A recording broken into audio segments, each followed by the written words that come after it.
Alyssa Slotkin, senator from Michigan, she said you shouldn't be using oligarch. It's over people's head. You've gotten criticized from other people. Free Beacon says Bernie Sanders spent $221,000 on private jets fighting the oligarchy tour, paid for by friends of Bernie Sanders. That you've spent millions of dollars in campaign funds on private jet travel over the years. How do you push back on both of those things? When's the last time you saw Donald Trump during a campaign mode at National Airport? No. It doesn't. But he's also not fighting the oligarchy. No. You run a campaign and you do 3 or 4 or 5 rallies in a week. The only way you can get around to talk to 30,000 people. Think I'm going to be sitting on a waiting line at United, waiting, 30,000 people are waiting? That's the only way you can get around. No apologies for that. That's what campaign travel is about. We've done it in the past. We're going to do it in the future. Oh, Bernie, man, them socialists. Don't they help themselves? Good morning. Rise and freedom. I'm Austin Peterson. You're watching my show. We are live. This is the Wake Up America show, streaming live from Jefferson City, Missouri, the heart of Missouri, the heart of the United States of America, baby. Where's my flag? Put it away! How dare you! Glad to have you here, guys. Nice to see Amy, J. Ease, Clementine, Bruce Birtwhistle, John Rail, Southcott from Albany, Bosch. Cecilia H. is here along with T-Mill 22. T-Mill, thank you so much for your generous contribution yesterday to help feed the cast and crew of the upcoming documentary shoot. Good morning, Pineapples. Nelson, what you doing?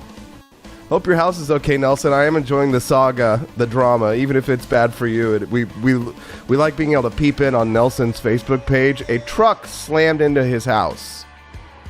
He got it all on camera, the Ring camera. I love now that you get, like, anything that happens, it happens on camera, except for last week when the security guard told me to put my American flag away because it might be offensive.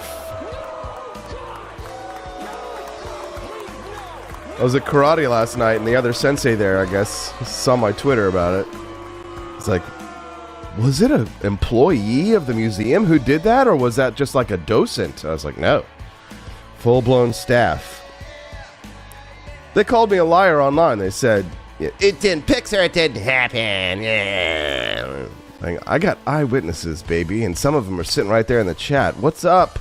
Cecilia, Barney Styles, how you doing, bud? Amy J. E's, another eyewitness. I am watching you. DOGE-mentum, has it been stalled? Elon Musk admits that without Congress, Doge cuts are, well, fleeting. As recently as March 27th, though, Elon Musk was still confident that Doge, the cost-cutting initiative that he unofficially headed, could reduce annual spending by $1 trillion. But during a cabinet meeting 2 weeks later, Musk projected that the savings in fiscal year 2026 when Doge sunsets would be more like $150 billion. So for me, this was, and I know, who has been the biggest Doge cheerleader? Me, you, us, the Wake Up America show. I was literally on Fox News last week talking about Doge. Right, getting, it was for me, but it was all a dream, right? It was all sort of like this fantasy of what could happen. And I'm sure that Elon had stars in his eyes as well. And when the election was over, we all got our hopes up that Doge was really going to, accomplish.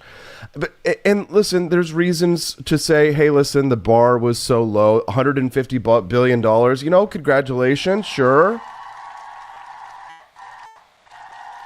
But of course, even that smaller number can't actually be trusted because Doge has been kind of vague about the purported cuts and maybe exaggerated some of the ones that they specified. And it's enough to make somebody want to take the black pill and just say, nothing can be done, it's over, hasten the collapse of the republic. But not me. I fight for this country because it's worth it. Respect the flag. I am an American nationalist, but I'm a libertarian nationalist, and that means that I can look at both parties, call balls and strikes, say, call out Bernie when he's wrong, when he says we don't need 37 types of deodorant, and call out Donald Trump when he's wrong that little girls should only be allowed to have 2 dolls this fall. You know what I'm saying? No! Dirty types of deodorant, 2 dolls. Somebody was saying on CNN this, like, she's only a doctor could be this stupid, but they were saying on CNN the other day that, oh, well, all my wealthy friends, their daughters only have like 2 dolls, and all the poor people that I know that live in squalor, they have dolls everywhere in their house for their children. Okay, well, maybe poor kids do love their children more. More poor people love their children more than rich people. But the wah-wah was that the expensive dolls that the rich people had, that they gave, the only 2 dolls that the rich people gave, I'm pretty sure they give them more than $2. But the 2 dolls, the very, very expensive ones, were American Girl dolls, very expensive dolls, lovely dolls, beautiful dolls. If my daughter wants one day, I'll give her an American Girl doll. But guess where it's made? It's made in China. American Girl dolls. Did you know that? So don't listen to these commie bitches, whether they have a D after their name or an R after their name. Let's call balls and strikes. Let's see what King Libertarian has to say about that this morning at 7:30. He's going to call me Negative Nancy. A contra-contra. He's contra-contra libertarianism. He's so contra. He's the lord of us all. Let's see the king take on me, AP, for liberty at 7:30 this morning. Anyone who deigns to name himself king shall answer before the law. 8:30 this morning, we'll speak to the co-host of Liberty Tonight. One of the 4 shows, that's right, 4 shows on the For Liberty Network, which is growing and expanding all over the place. I'm the best there ever was. ForLibertyNetwork.com is where you see the Wake Up America show. That's me. Then there's Culturama. That's Daniela. Just got back from a beautiful vacation. I'm sure some of you saw the photographs online. Congratulations, Daniela. She's Tuesdays and Thursdays, 7 p.m. Central Time. Liberty Tonight is at 9 p.m. Central Time on Thursdays. And then, of course, Friday night, what do? We hang with Steffi and AP on the Freedom Arcade, baby. That's 4. You went to school to learn, girl, what you never knew before. Welcome to the Wake Up America show, guys. Click the like button, and if today's your first time watching the Wake Up America show, the follow button as well. Some of you might have some followers over on Rumble as well. Did you know that there's a repost button on Rumble? It's completely different from the social media sites you might be watching us on somewhere out there beyond the pale moonlight. It's an American tale. You just click the repost button next to the like button over on Rumble, and it shares the Wake Up America show onto other people's feeds. If you're over on X, you click the repost button. It's that little recycle button. Share us out into your feeds if you're watching us there. Click the heart button as well. And then the other social networks that are out there, you really need to join us over at Rumble. Where is it? On Rumble, rumble.com/AP4Liberty. That's where we're live. You can watch the Wake Up America show live Monday through Friday, 7 to 9 a.m. Central Time, 5 days a week, 2 hours of fun, freedom, and fantastic fighting for the ideals that the American Republic was founded on. If you have flown recently, like I have, has air travel gotten somehow even worse? I think I hadn't flown in like maybe 6 months or almost a year. It had been a while since I had been on an airplane, and boy, were things fucked at the airport this year.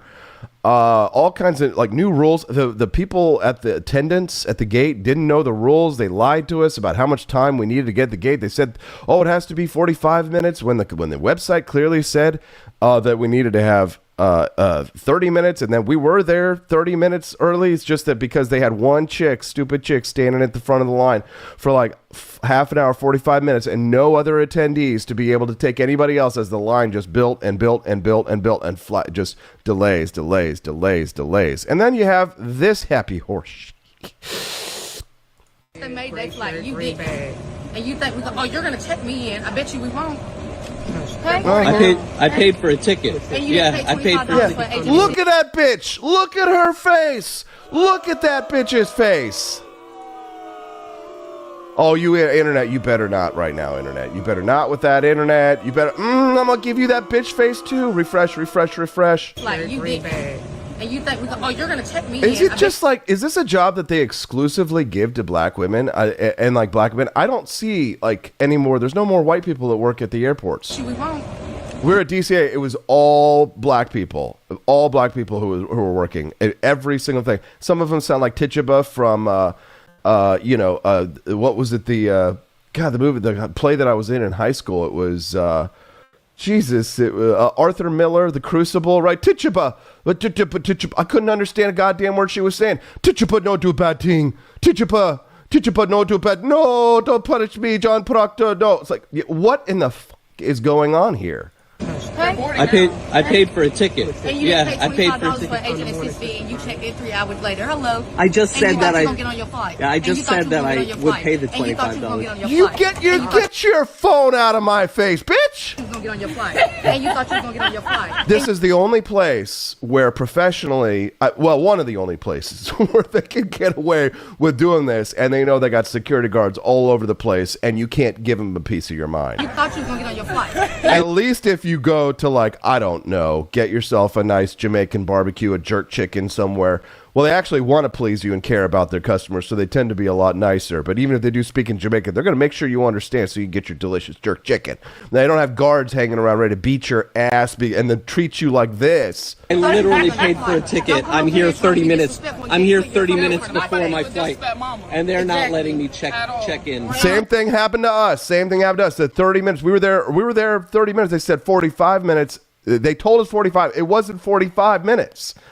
It wasn't. It was that the thing said on the air. They're telling him he needs to check the website. All stuff. We did. Stephanie checked the website. You're not getting on your flight. Because it's a policy. We don't control that. And you will never fly You were on about to Frontier let me Airlines check again. in. You were about to let me check in, Oh, and you make- decided make- that you ain't gonna make let me check you in. Make me check you in. Make You me check literally in. work for a Make company me that check I you bought in. a Make plane me check ticket you in. for. I'm here 30 minutes before the Can you flight. please leave, sir? No, Can you please leave my personal space? I'm not in your personal space. You're in This my is face. not I your work here. personal This is space. my No, it's stationery. not. This is not I'm at your Frontier. personal space. It's not. This is a fucking public space. What's wrong with you? You work for a company. This is not your personal space. We ain't got to worry about it. We ain't got to worry about it. You don't have We to ain't worry getting about on it. You're flight. literally not We doing ain't your gotta get on job flight. for a customer that has paid for a plane ticket to get home. I told you to stop putting the camera. Go home, Sharkeisha. Go take a half-hour break. I'm literally here at Frontier. I bought a ticket, and they are not letting me check in. Frontier was your first mistake, bro. What are you doing? I saw Daniela this morning on her X account. Hold on, I'll pull it up for you. I find this to be a little bit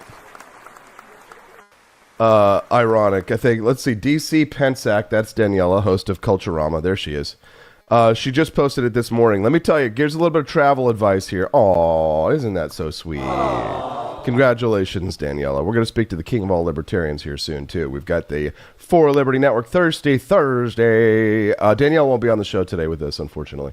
Where is it? Gosh, I was just, you know what? This is going to be faster. You go to, if you can't find something that you replied to, go to your X page, click replies, and it'll pull it up for you there. See, there's me. Here we go. She said, "Good morning. Made it back home." This is an hour ago. "And only lost one bag at the airport." Only one? Well, I guess that's great. "Never flying Spirit again." Girl, don't ever. It's never actually worth the money saved. Congratulations. Glad you made it back safely. I'm so glad for Danielle. I'm sure she's happy. Yeah, there we are. Look at that handsome son of a bitch with his beautiful Tom Selleck mustache. Can you believe there are people who contact me specifically to tell me to shave my mustache? Like, there are people who they reach out. I haven't heard from them in years, and they reach out to me to offer their opinion on my mustache. Now, you know what I'm finding for the theme is that it's all the ladies, the girls, who like to pick on me and are like, "Oh, I don't like the mustache." Well, it's not for you, bitch. It's not for you.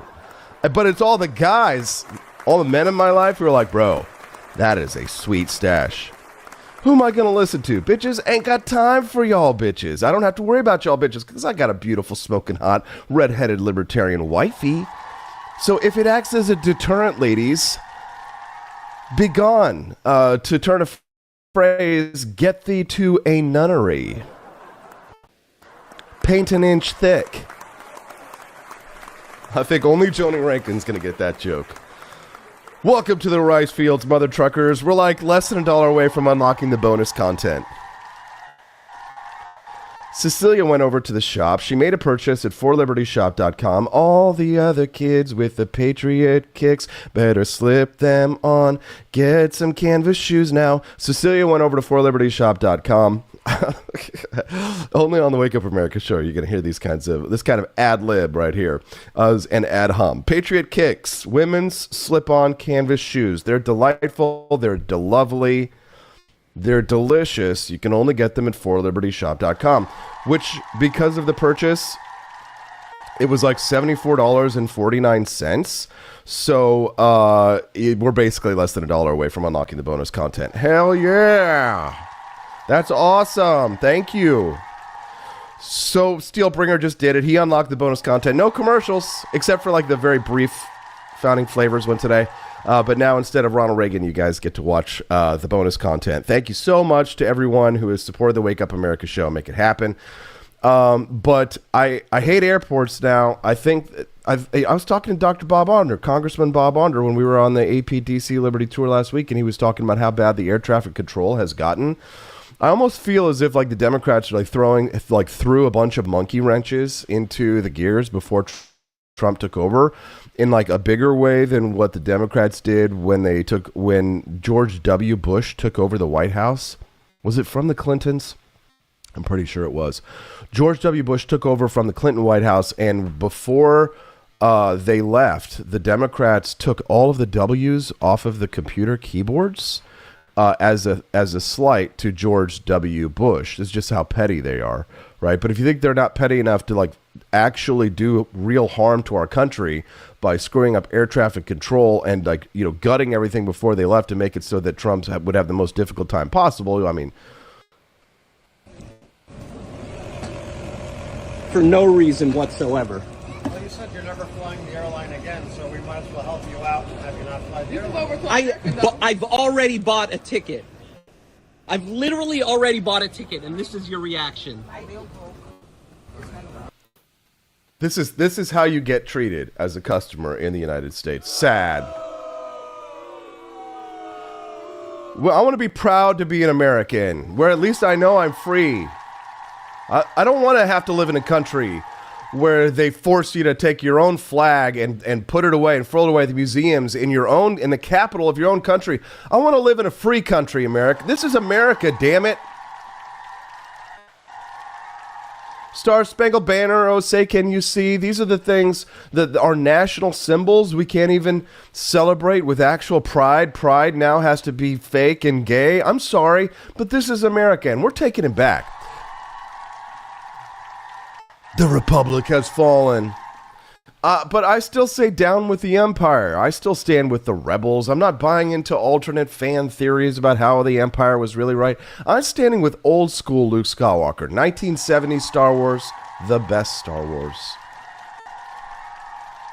Let's hear it for America, and let's look at the solutions that can be implemented that are right here to fix the cracks in the foundation of the American Republic, and that is the 9th and the 10th Amendments, baby. Let's hear it.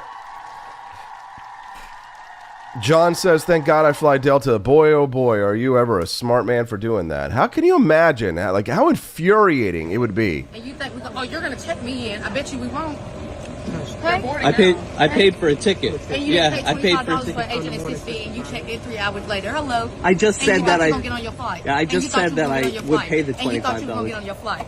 And you thought you were What is it? Why do black people always repeat themselves over and over again? What is going on there? I mean, if anybody can speak whatever this language is, help me understand why it is that a person feels like they need to do this over and over and over again. Video after video after. I'm noticing things. Austin, stop it. Get on your flight, and you thought you were going to get on your flight, and you thought you were going to get on your flight. I literally paid for a ticket. I'm here 30 minutes. I'm here 30 minutes before my flight, and they're not letting me check in. And you're not getting on your Because flight. it's a policy. We don't control that. And you will never fly. You were on about to Frontier let me Airlines. check They in. lie about that stuff all the time. They lied about it when Stephanie and I were at the airport. The person who was checking us in told us that it was 30 minutes, but when we looked at the website, it was 45. You were about to let me check in, Oh, and you decided that you ain't gonna let me check in. Make me check you in.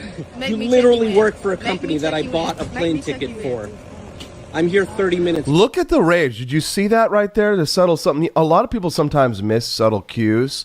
And if you're looking at the bigger picture here of this behavior, you can see the violence in her eyes, right? That like if she wasn't scared about losing her job, that she would absolutely reach across there. And because he's asking her to do her job, he's not even being impolite. He's asking her to do her job. Look at her eyes. Watch how they squeeze that tension. You know, the thing about that is somebody who's done martial arts now 20 years is that is a tell, right? A lot of times before somebody attacks you, before they take a swing at you, before they do, most people do a tell. For some guys, especially if if they're a troublemaker, typically what they'll usually do is they'll look around like this, and what are they looking around for, right? They've got their hands kind of out to kind of block you away.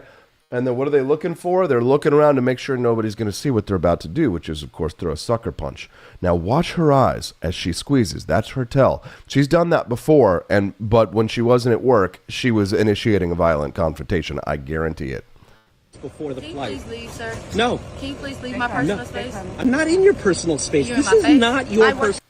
You were about to let me check in, and you decided that you ain't going to let me check in. Make me check you in. You literally work for a company that I bought a plane ticket for. I'm here 30. There it was, right there. It's so subtle, but you might miss it if you were so outraged by this behavior that you would miss it. Make me check you in, but watch her eyes. I bought a plane ticket for. You hear that? That there, I could hear it. That's how powerful that signal was to me, and that's why you watch the Wake Up America show, because AP knows that shit. AP sees the shit. He will point it out. This is a big story today, and we are going to be having incredible guests on the show today. King Libertarians coming up in less than 5 minutes. Camellia Peterson will be here at 8 a.m. Central. Talk about things you should never say to someone who's been going through shit. This has already been a great show. You got the bonus content already unlocked. Today's going to be an amazing day. You're going to win at life. Maybe today's a good day to play the lottery. I'm feeling lucky. Do you feel lucky, punk? We'll be right back on the Wake Up America show on the 4 Liberty Network.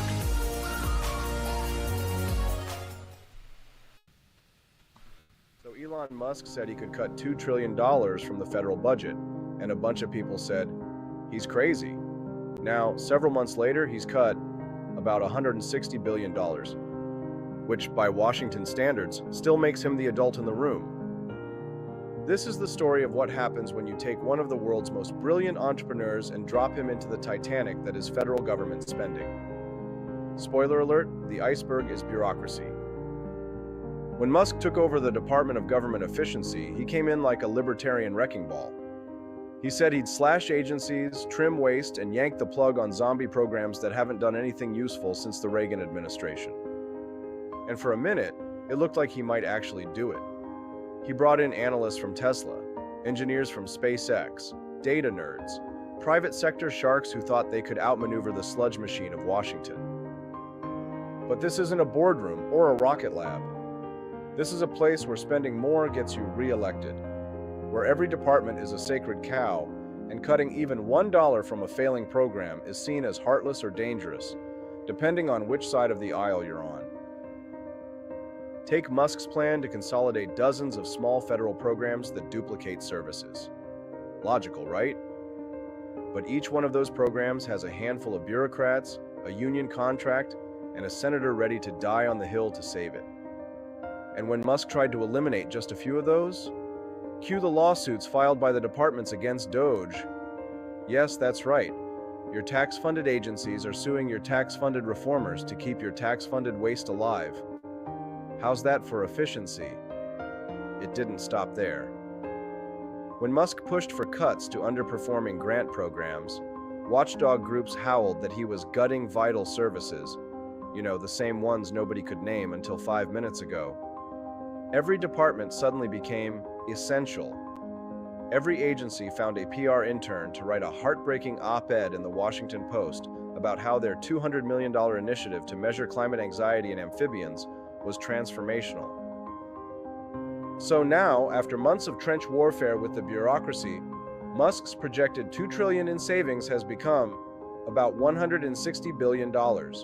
And let's be honest, that's still more than anyone else has managed to cut in decades. But in the scope of the $7.3 trillion federal budget, it's pocket change. It's the kind of money Congress spends before breakfast and forgets by lunch. Here's the real lesson. The federal government is a self-replicating bureaucracy that protects itself better than a mafia syndicate. You can't just cut it, you have to go to war with it. And that war is fought not with spreadsheets, but with lawsuits, union threats, and 800-page budget amendments that get passed at 3 a.m. on a Friday. Musk thought he could apply Silicon Valley logic to DC dysfunction. And maybe he still can, eventually. But for now, what he's found is what every liberty-loving American already knows. The system is rigged to resist change. It doesn't matter if you're a billionaire genius with a mandate from the president. If you try to cut government, the government cuts back. So is Musk failing? Not at all. He's doing something the rest of DC won't even try. He's shining a light on just how hostile the system is to efficiency, common sense, or restraint of any kind. And even if he never gets close to $2 trillion in cuts, the fact that he's trying is more than 99% of these swamp dwellers have done in their entire careers. But here's the thing. It's not just about Elon, it's about us. We say we want smaller government, but the second anyone touches our pet program, we scream bloody murder. Cut the budget, we shout, followed by, but not my district's subsidy for the National Feral Donkey Preservation Initiative. We all want government to be smaller, for someone else. And that's why real spending cuts are nearly impossible. Because politicians don't get elected for saying no. They get elected for writing checks, for creating commissions, for funding bold new initiatives that sound good in a press release, but quietly balloon the deficit. Musk has exposed the truth. It's not that we can't cut $2 trillion, it's that the people in charge won't. And they'll make sure no one else can either. If we actually want to drain the swamp, it's going to take more than one Elon. It's going to take voters willing to elect people who say, we can't afford this, and then mean it.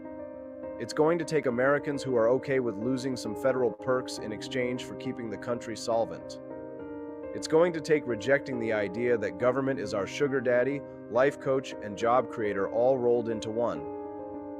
Because if the richest man in the world can't even cut 10% of government bloat without being sued by the government itself, then maybe, just maybe, the real problem isn't the reformers. Maybe it's the machine. Thanks for watching. If you believe in actual fiscal sanity, not the kind they campaign on and forget about, check out forlibertyshop.com. See you next time.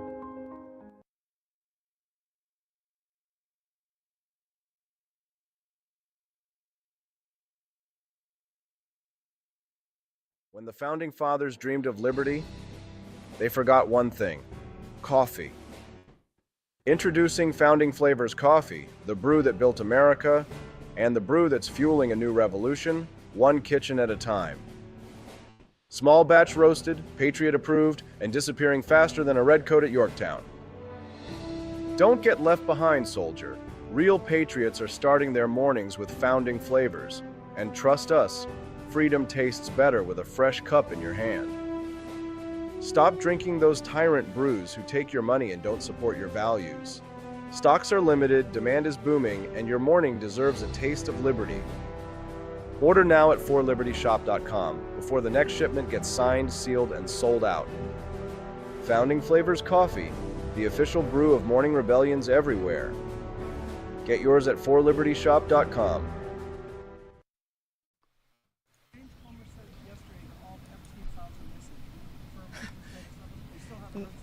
No, the FBI, they're reviewing, there are tens of thousands of videos of Epstein with children or child porn. And there are hundreds of victims. And no one victim will ever get released. It's just the volume, and that's what they're going through right now. The FBI is diligently going through that. I haven't seen that statement, but I'll call him later and find out. Videos I thought it was just files, but I guess it makes sense. Surveillance videos, and you don't want the victims to get out there. You could make an argument for why the delay has been going on for the release of the Epstein files. I mean, yeah, if you're a victim, you don't want your name out there either. But still, I demand the Epstein files because we were told that we were going to get the Epstein files. So it's either malevolence or it's incompetence. But here to tell me to shut the hell up and sit down and be patient is a man who is not known for having any of those traits. Joining us live, the king of all libertarians, King Libertarian, joining us live, co-host of Liberty Tonight, and we're so glad and thankful to have him here today. Good morning, king of all libertarians.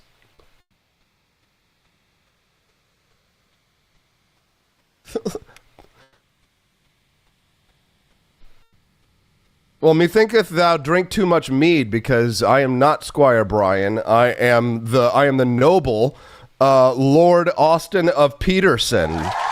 Some respect on my name.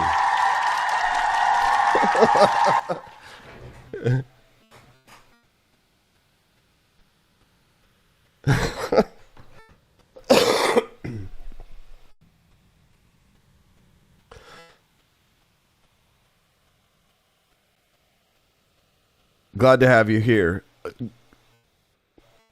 Glad to have you here, sir. I'm doing just fine, and thank you so much for joining us here live on the show.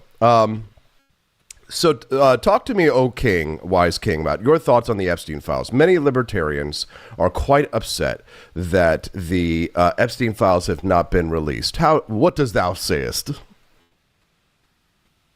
Yes. So, as everybody knows and everybody screeches about these days, Epstein file, every single libertarian. Yeah, that's when we talk about the successes that have happened, DOGE, I know you were talking about that earlier, pulled that back a little bit too, but for me, it was two things, Ukraine war and freeing Ross Ulbricht, and that has occurred. So, when they came out with that stupid little press conference and gave them the Epstein files, this whole thing, they realized it was just stuff that had already been out there. Later, they said that they had to raid the New York FBI, the DC FBI, the National FBI had to raid the New York FBI to get the actual Epstein files. And ever since then, there's been no difference in the rhetoric, right? Like she just said, tens of thousands of files, 14 terabytes of information. What I would like to say to my fellow libertarians is, let's be practical here. They got the real thing. They was being hidden by the government, by other government. So if you're gonna have an active investigation, you're not gonna just release everything and let all these guys get a heads up. So I am a contra-contra. I am a counter-contrarian libertarian. Okay, well, let's bring some sense and sensibility to things. Yes. Right? Now, I've been there, and I think that as someone who joined the Republican Party, I am committed to pragmatic strategies to advancing liberty. But we have to call balls and strikes. If we are going to be rebels at all, and rebels within the mainstream, and have pragmatic positions, we still have to hold to our pragmatic ideals. And in doing so, it's not pragmatic to accept the blundering of saying that there were going to be releases of these files, and then to gin up this whole influencer day of taking out notebooks with the Epstein files, as some kind of it looks to be a hoax, King, perpetrated on the people, which is wrong and should be noted as a strike. Correct. But then they found the real Epstein files, and I agree with you. They blundered that. It was a catastrophe, and there hasn't been communication about that. This is a national security incident. This is a person that has blackmailed probably many officials in the government and the medical establishment, research establishment. This should be a weekly update from Pam Bondi and Kash Patel on this specific thing, but that's you gotta have some practicality here with it. I understand that libertarians don't want to accept anything about the government or the way the government works or anything like this, but it is the way it is at this current point in time. We're moving the ball in the right direction. Even if DOGE only cuts 150 billion instead of 1 trillion, USA is gone. Department of Education is gone. I reject this contrarian, just idea that if it's not all or nothing, then it's off the table. My liege, that's really what I'm here to say. Well, my liege, let's. I think I agree with you in terms of overall, in terms of the meta of this discussion, because certainly you always have to consider what the alternative would have been. Under Kamala Harris, there would have been no DOGE, no cuts, no cutting of U.S. no cutting of the Department of Education, and plus no ending of DEI. I mean, didn't Trump go after using the LBJ's executive orders on affirmative action? So there have been big wins, and we should absolutely celebrate those things, while also calling for reform. We have to keep our principles, and while still living in the real world, understanding that utopian, and trust me, as someone who's worked in the libertarian movement now for 20 plus years, I can say that utopianism is a plague on libertarianism as much as it is a plague on communists who say, real communism has never been tried. And you're going to find this kind of behavior, this kind of cultish behavior. But my concern is, someone who, again, speaking on longevity, having observed libertarians, is that what happens to many of them, O King, is that they get in with the best of ideals and intentions. They're inspired by Ron Paul or whatever, and they get into the movement. And then when change doesn't come as quickly as they had hoped, they lose heart. And many of them adopt authoritarian positions. Many of them become reactionaries. Some of them become full-on fascists in rejecting the ideals of individualism and limited government and libertarianism. So utopianism, it can actually backfire, can't it? Yes, I know that certain philosophers say that you own the space around you infinitely upwards into space and infinitely downward into the earth. And then when a mole happens to go underneath your home, or a plane flies over your home, you don't start shooting buckshot into the air, right? Let's see the forest through the Cheeto dust. Let's just brush off the Doritos and get some sunlight, and just go outside and breathe some fresh air. We are moving in the right direction. The narrative is out there. The zeitgeist has been established to where even if the gains are vastly under or overestimated, and what we end up at the 4 years is only a fraction of what we had, that momentum has shifted, right? The conversation is now there. The Epstein files have been actually taken out and given to all the FBI field offices. Like the Democrats and whoever's in power in the FBI have been sitting on this intentionally, hiding or blackmailing or whatever the case may be. And now it's finally out there. So give us some time. We're going to get the Epstein and everything else. But we pull back from the brink of nuclear war in Ukraine. I know Pakistan. What makes you say that? What makes you say that we've pulled back from the brink of war in Ukraine? I'm not really seeing much actual progress there. What are you saying I'm not? Just the rhetoric around nuclear exchange has all but vanished. Just before the election and running up to it, they were threatening to nuke each other almost on a weekly basis. I haven't seen any rhetoric around that to begin with. But the minerals deal, like we're now an economic partner officially of Ukraine. Is that a good thing? So that's is that a good thing? I mean, economic partner of Ukraine. I thought this was the most corrupt regime. Your face is, I see your face making things. I don't think it's utopianism or being rabidly contrarian to suggest that perhaps getting into bed with Ukraine economically might actually be now we have an incentive to be there. Right. So we had an agreement with Ukraine unofficially to launder all our money through it, but to put something pen on paper, official State Department to State Department, that gets us involved, at least economically. It's steps in the right direction, but the war continues. People continue to die, but the nuclear rhetoric has returned back, and I think there's definitely going to be some de-escalation and continued progress there. That was just a threat to the entire world. But then Austin just magically, India and Pakistan, even more unstable and corrupt, probably both than Ukraine. Now magically that's popping off, but hopefully that can de-escalate. But yeah, those are two nuclear powers that are Ross is free. Yeah, those are two nuclear powers that are even less responsible somehow than the United States and Russia and Ukraine. I mean, there's talk about a conflict that could go nuclear, like because really in terms of leverage, what leverage does the rest of the world have on Pakistan? I mean, Pakistan is it's a state, but it's kind of a failed terrorist state. And then there's India, which, if there's any indication of Indians, I mean, they're not all Vivek Ramaswamy is all I'm going to say here. Although I did see that Modi, the leader of India, is like the number one most trusted or like respected president in the world. Number 2, Javier Milei, Viva la Libertad, carajo. That's right.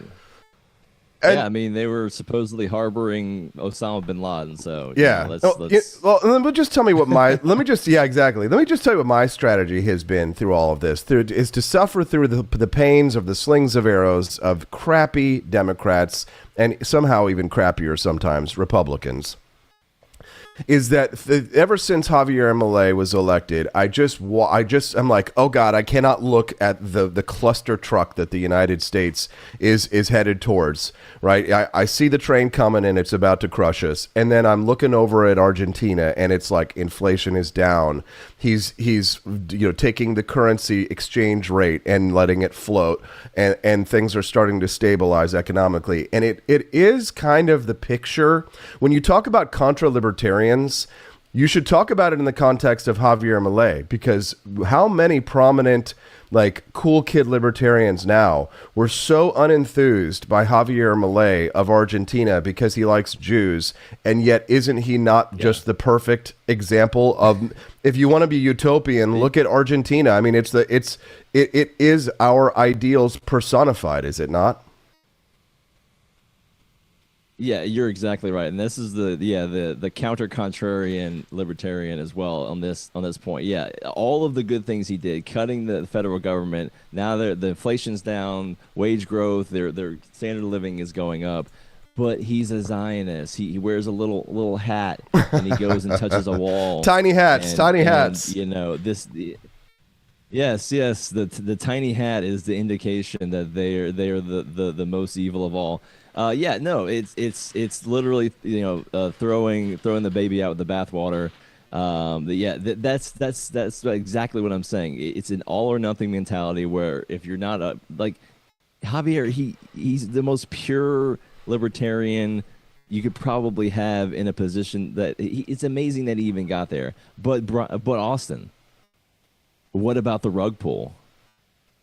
Did he not launch a shit coin? Oh yeah, the crypto coin. What's up with that, Austin? Yeah, no, it's a great question. Absolutely, and especially because I got hacked and they tried to use my account to do something like that. I think he definitely got egg on his face with that one. I could call balls and strikes on that, absolutely. But it's kind of it's like 99. From your opinion, he actually was involved in that. Oh, I don't know. I mean, I'm willing to give him the benefit of the doubt that it may have been a scenario like me, and there may be some kind of national security. So you want to conspiracy theorize to confirm your biases, then if the libertarian movement could do that 9 times out of 10, let me do it 2 times out of 10, and suggest that it's quite possible that Javier Milei actually got either hacked and he can't say that he got hacked because then people would know that like his passwords aren't secure or what have you, or there could be some actual like national security thing that occurred that maybe it's an investigation and they can't go through it. So if I want to keep my boy spotless, I would believe something like that, but I'm willing to also believe that he did it on purpose for whatever reason and it screwed up. So he's a capitalist after all. He is absolutely, but I don't really I really hate the crypto rug pull scams. I really despise that. In terms to us, she's great. No. Okay, so yeah, right. So Trump derangement syndrome, the way I describe Trump derangement syndrome is I describe it that it's people who Trump can do no right and people Trump can do no wrong. Like they're the Trump derangement syndrome is people whose brains have been broken by the man. And mostly you think of it as people who are his critics, who are just have gone bonkers off a cliff, like, you know, Jennifer Rubins and the Bulwark people and all that stuff. Or you've got people who are like, oh, this is really 3D chess, when Trump's like, no, I just like tariffs, you know. It's like, okay. And it breaks people. So I wonder what your opinion is on this. Do you think that the libertarian movement has Israel derangement syndrome? I think to a degree, yes. There is a tendency to be very conspiratorial and to have these wild ideas about things. Not everybody who advocates for Israel is necessarily some part of some crazy cabal. If, as you probably know, even if you're half Jewish, they offer you a trip there for free. They take you there, they show you the land and this, that, and there. It can be a form of propaganda. So there are a lot of factors here in play, a lot of psychological warfare, a lot of propaganda, a lot of different things. So people get bought into things, and they're going off their biases. People are very basic, right? We only have an hour of the day to really figure things out. We got our family, got their job, everything like that. So not everybody that wears a tiny hat is part of some elite cabal of bankers that are here to take down the entire world. There are people that can just get caught up in thinking that this is the right thing. It happened with COVID. It happened with all these things. Like there are innocent people on both sides that get locked up into these things. But we have to take the bigger picture here. Yeah, I agree. I see. My whole thing is that it's like every time something happens, it's either Israel or the United States, and usually it's Israel. And most of the time, they'll just come out and say just the Jews when they're talking about Israel. But then, of course, there are people who Israel can do no wrong. Israel is, if there's Zionists, which to me Zionism is just Israeli nationalism. Then of course Israel can do no wrong. But just like I'm an American nationalist and I'm for America first and Argentina second and Israel third, then I can still say, I'm not a Zionist, because even though I still believe that they should be allowed to have their own nation and exist freely as we do in the United States, I'm for America first, and I don't think that we should fund them, but I also think that I would prefer that the entire Middle East look like Israel than look like Jordan or Lebanon or Egypt or Syria, because those are the shithole countries that nobody wants to live in. And it's like, if we actually have principles and philosophy and ideals, no one can dispute that Israel has a closer to libertarian government than Jordan or Israel, Syria, Lebanon, Saudi Arabia, Qatar. None of those countries are even close to the ideals that you and I hold to, where Israel is. But it's like, I don't want to get into a war in the Middle East just for the purpose of protecting our ally if it's not in our own national security interests. But right. These kinds of subtle and nuanced conversations are, of course, lost on the peasantry, are they not, O King? I give you the last word. What we need to really worry about is the conspiracy of the foreskin, all right? Israel and the United States are the only ones just chopping away, okay? I'm with you. Everyone in the United States, you're not Jewish. What's going on here? I'm with you, King. I want our foreskin back. Our foreskin's great. The foreskin's beautiful. I want agree. it back. I agree. It's ours. Agreed. I think it's a strange and barbaric practice, and it's one that I absolutely despise. Oh, wise King, what will you be discussing with we the peasantry on your illustrious show, Liberty Tonight, at 9 p.m. Central? Yes, 9 to 11 Central tonight for rumble.com/Liberty Tonight. We have a lot of fun every night. It's like a late night show, variety show type thing. So we always start off with the headlines, and then we do our top 10. I don't know what top 10 is going to be this week. We'll have to figure that out.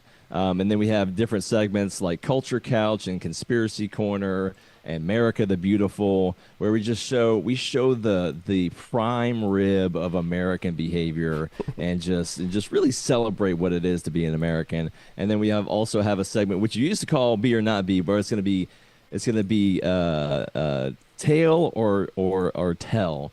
Where we come up with some headlines and we try to see what's false, what's true, and everything like that. So it's a lot of fun, a lot of jokes, a lot of laughs, and a little bit of libertarianism mixed in. So tonight, 9 on rumble.com/Liberty Tonight. You love to see it. That is the king of all libertarians.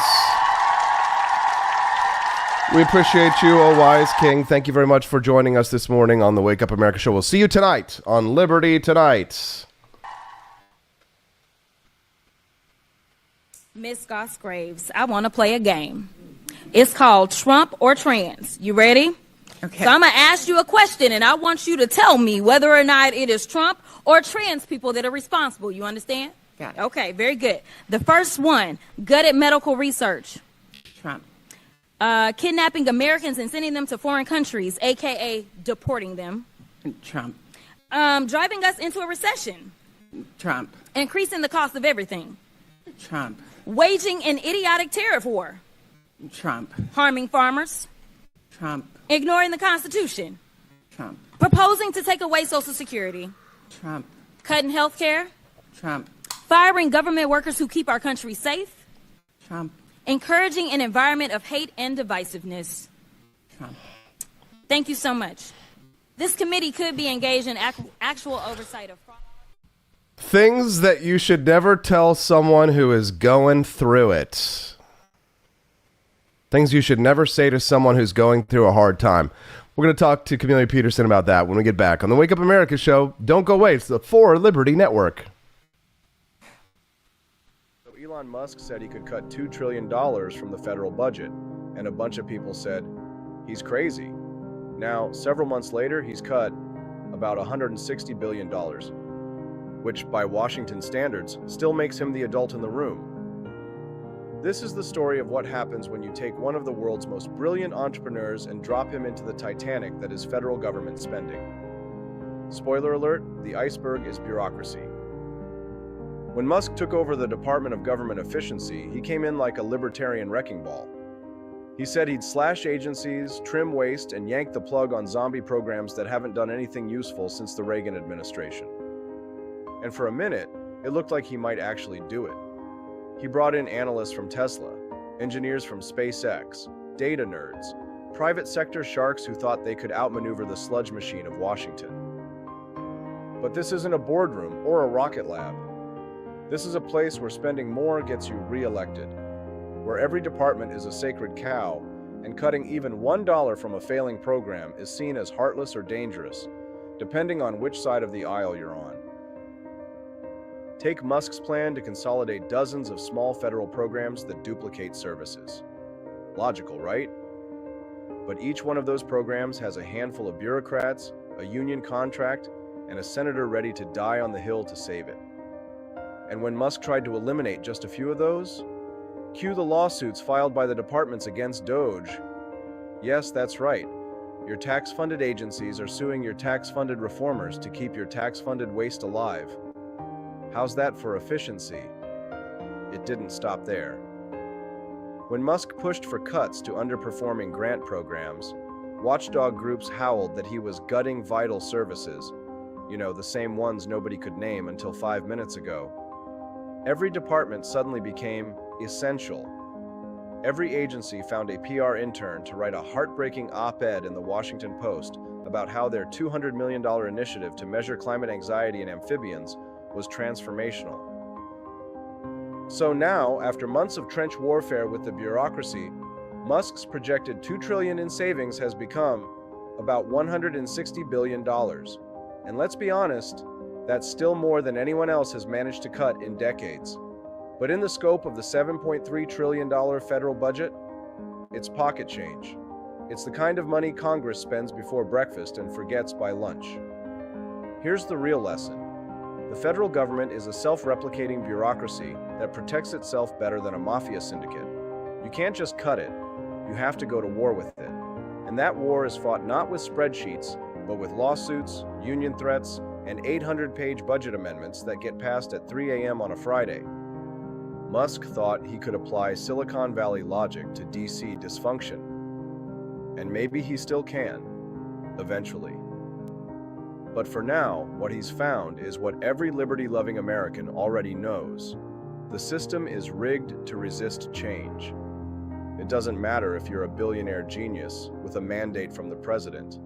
If you try to cut government, the government cuts back. So is Musk failing? Not at all. He's doing something the rest of DC won't even try. He's shining a light on just how hostile the system is to efficiency, common sense, or restraint of any kind.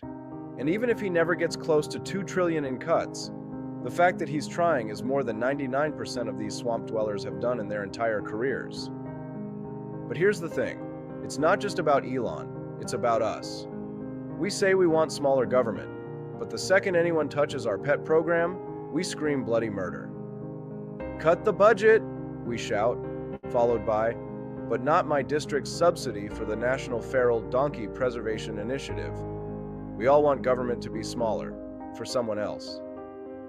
And that's why real spending cuts are nearly impossible, because politicians don't get elected for saying no. They get elected for writing checks, for creating commissions, for funding bold new initiatives that sound good in a press release, but quietly balloon the deficit. Musk has exposed the truth. It's not that we can't cut $2 trillion, it's that the people in charge won't. And they'll make sure no one else can either.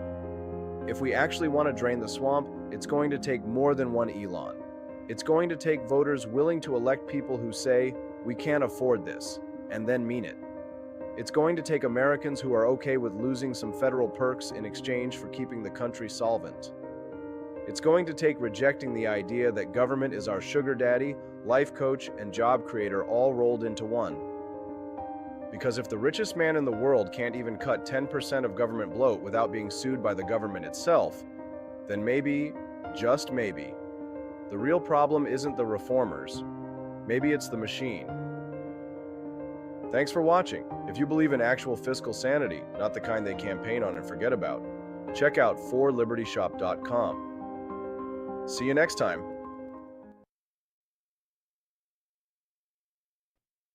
The Mayday flight, you did, and you think you're gonna check me in? I bet you we won't.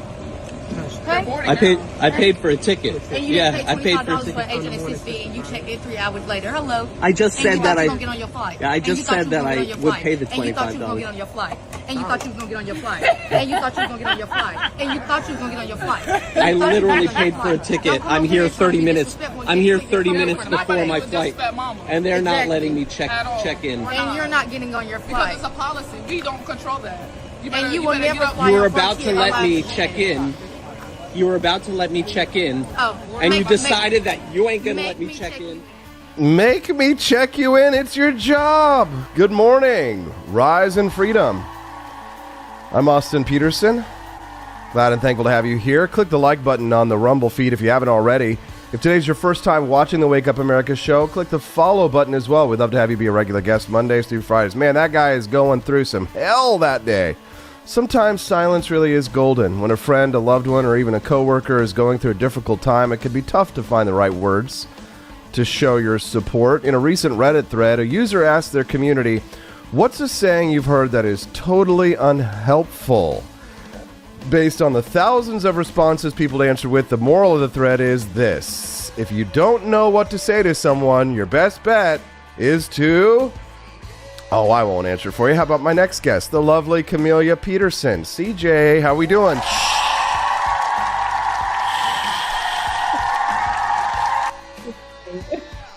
All right, CJ, we're glad to have you here.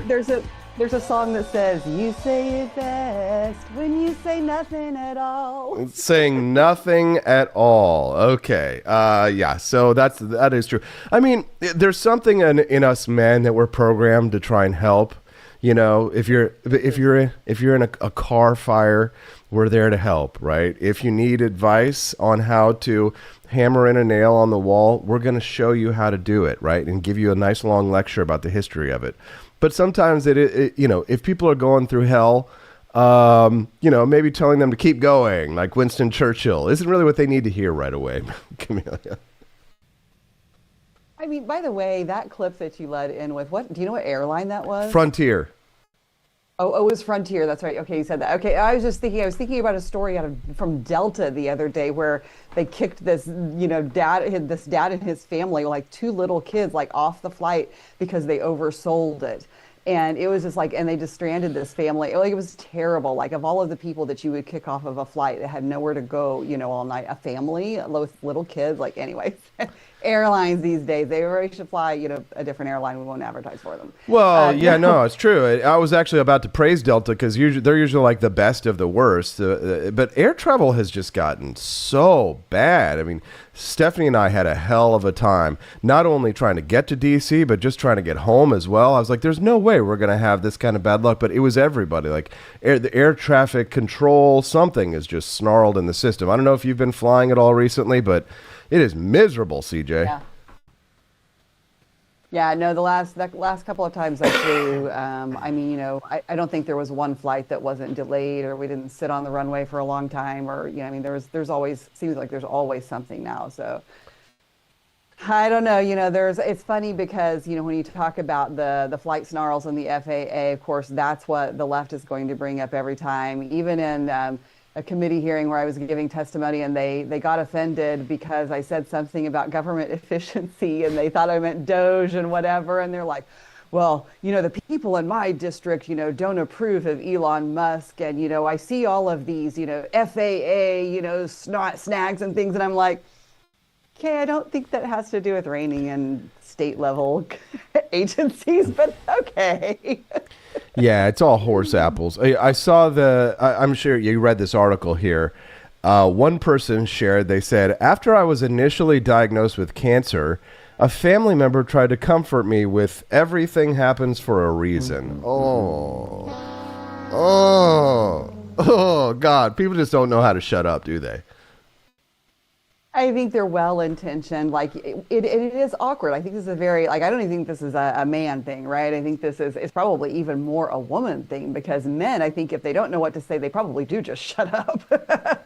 Whereas women kind of have the opposite problem. You feel like you need to fill the space, right, and say something, and you have to comfort and do something to that end. And so I think that, they want to say something that's relatable and that they feel like is comforting, and more often than not, it's not helpful. Yeah. Another user talking about bad advice or poor comfort said, people have it worse than you. Now, my mom actually used to say this to me when I was a kid and I was upset about whatever it is they were making me do. There are people who have it worse than you. All right. So, yeah. So maybe parents don't say that to your starving kids. Children in Africa. Yeah, exactly. Exactly. Yes. Maybe not the best advice to starving children in Africa. Yeah, but maybe good advice to tell kids, but maybe not the best advice for somebody who's going through hell. Yeah. No, I do think it's an effort to, like, I guess put your problems in context. Like, we all suffer things that are common to man, but I think that in that effort to make somebody feel better. I mean, saying that like there are people who are worse off than you is in some ways very similar to, you can go to the opposite end of things and say like, oh, everything will be better. Everything always works out. Like, nobody wants to hear, like, things are going to be fine. Everything will work out. It kind of, like, minimizes the feeling of the stuff that you're dealing with, right? So that's not helpful either. No, for sure. This next one, though, I think is interesting in light of some certain comments made about dolls. That money can't buy happiness. I'm pretty sure I'd be happier with too much money than not enough. Yes. Money can't buy happiness, but it can buy all the things that can help make life a lot less worse.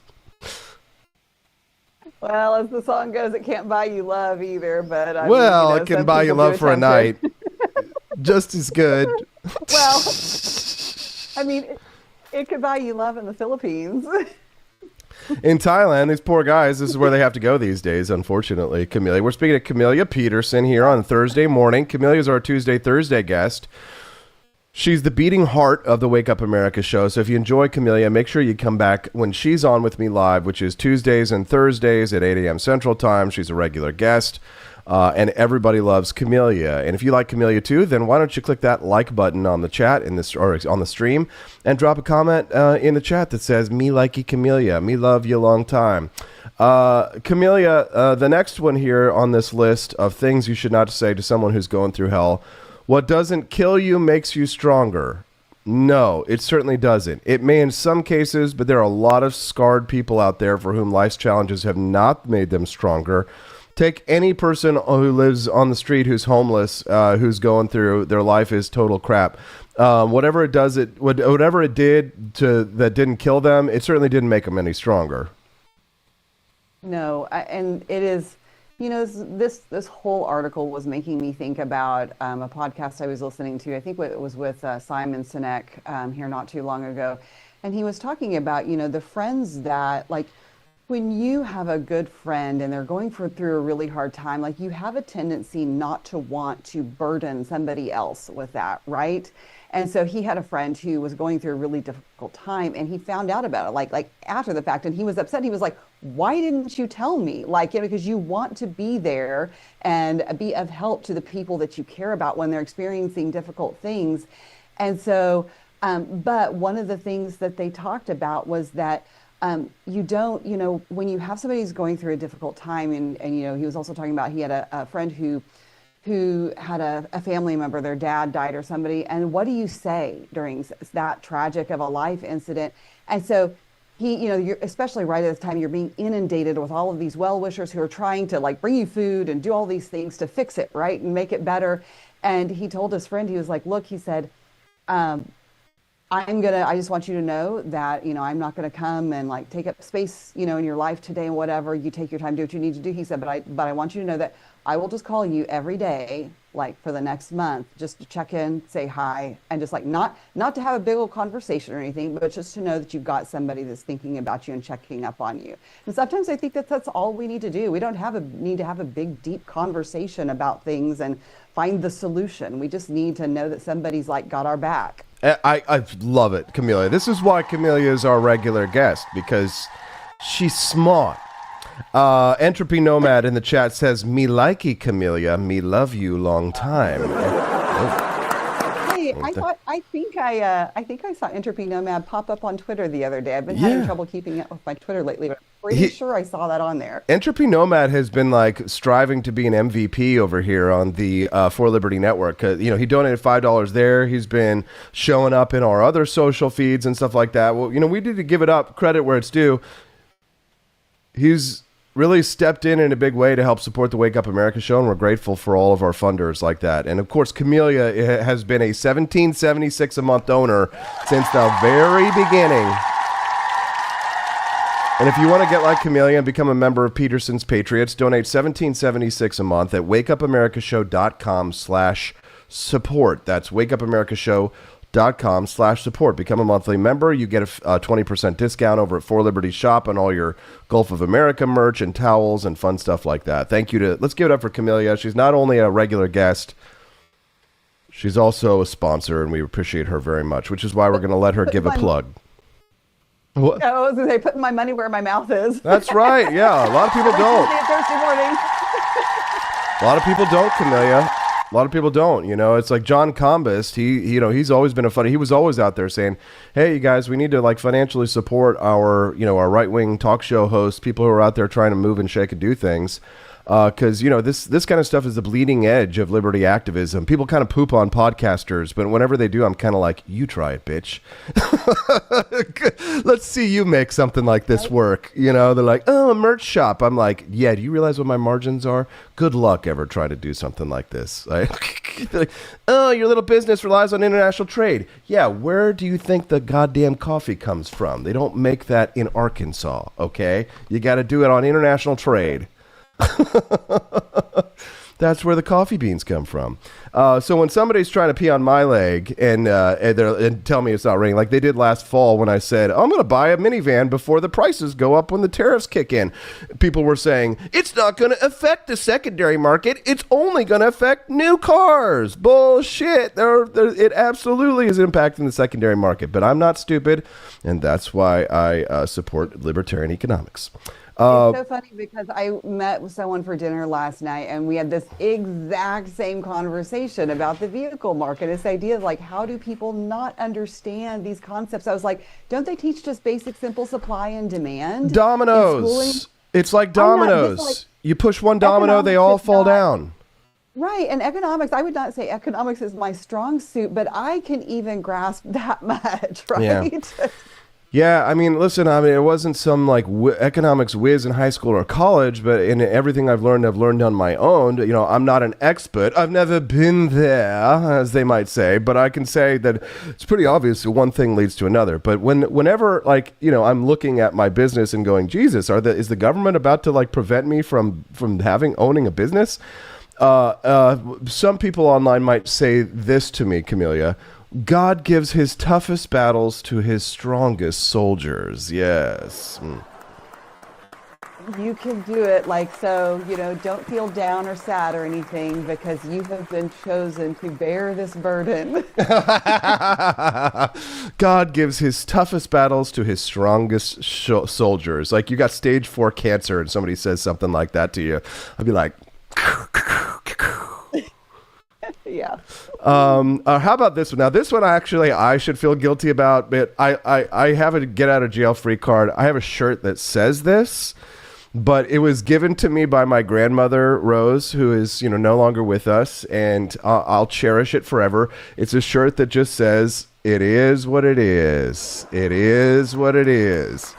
And I say that if somebody's like, If things have gone to hell, and maybe even if it's a little bit my fault, I just gotta look at it and I go, it is what it is. But it's true. So here's the thing too. Yes, it is true. And sometimes it depends on context, right? And if you're the right person to say that. And one of my favorite things when I was working on the St. Louis side of things and grassroots, there was an elderly couple who were just involved in everything, right? And the older man was just so sweet, but every time I would talk to him, whether it was like, hey, how are you doing? Or if I saw him, you know, somewhere in person, his tagline that he would always say is, all is well, all is well. And there was just something very comforting about that because you know what? A lot of times all is not well, but it is this idea, and it's kind of a stoicism idea, right? But it's this idea that, you know, sometimes your troubles are bigger than you imagine them to be, or are not as big as you imagine them to be. I'm sorry, opposite of that. And, you know, things, no matter what you're going through, like you can have this baseline of, you know, knowing that you can make it through that. And there's a kind of like this inner strength with that all is well. I don't know. So I'm okay with him saying that. He's passed away now, but that was my favorite thing. Okay, so we'll give him a pass, just like we give Grandma Rosella a pass. Yeah. Here's another one that people say that when they're going through hell, when they're looking for their keys or something. If someone told you they lost something, don't respond with, it's always in the last place you look. Well, yeah, no shit, because I stopped looking once I find it, right? Right. Let's just point out the obvious, Captain Obvious. Yes, or it could be worse. Another person shared it could be worse. Another person doesn't like the pressure that live every day like it's your last puts on them. It's true, though. It's true. It's like, you know, live as if you like you. I mean, it's true. Like, I mean, again, this is another one of those stoicism concepts that, you know, you only have what's given to you today. There's no guarantees for the future. So make your decisions accordingly. And does that mean that you need to like live over the top and tell everybody your every last inner feeling and thought about them every day, Mm-hmm. like, you know, preparing for your death? No, maybe not. But I think it is a lesson to just like, live your life every day in just a way that, and be okay with knowing that tomorrow may not come. And it's like, it just is, you know, it's a good thing to do in practice, but it's not real helpful when you're going through a difficult time. And like, what do you do with that? Most people hear live every day if it's your last, and you're like, okay, what does that do? Like, does that mean I need to act like I'm preparing for my death tomorrow? Because, oh my gosh, like I have so many things that are not ready for me to be gone, right? Camelia, you are now kind of what I would consider a very even-keeled, very measured person. But when we first met, you were inflamed with the passions of liberty. And sometimes your face would get really red when I would tease you, and you would get really worked up. And, you're like, I just can't believe that they would do that. Blah, blah, blah, blah, blah. And, and the one thing that I found that was very effective on women like yourself was to tell you to calm down. Calm down. Yeah, that really works so well. It works really well, right? Like if your wife is mad at you, that one thing women really love is when you tell them to calm down, right, Camelia? Yes, and it works almost as well as telling, a woman to smile more. Smile more, baby. But, I mean, honestly, some women really do need to smile more. Like, I'm not going to tell, like, a butch lesbian to, smile more, obviously. But if you see a beautiful woman and she's got this, down on her face, I just have this sudden urge to tell her to calm down, smile more, and live every day like it's your last.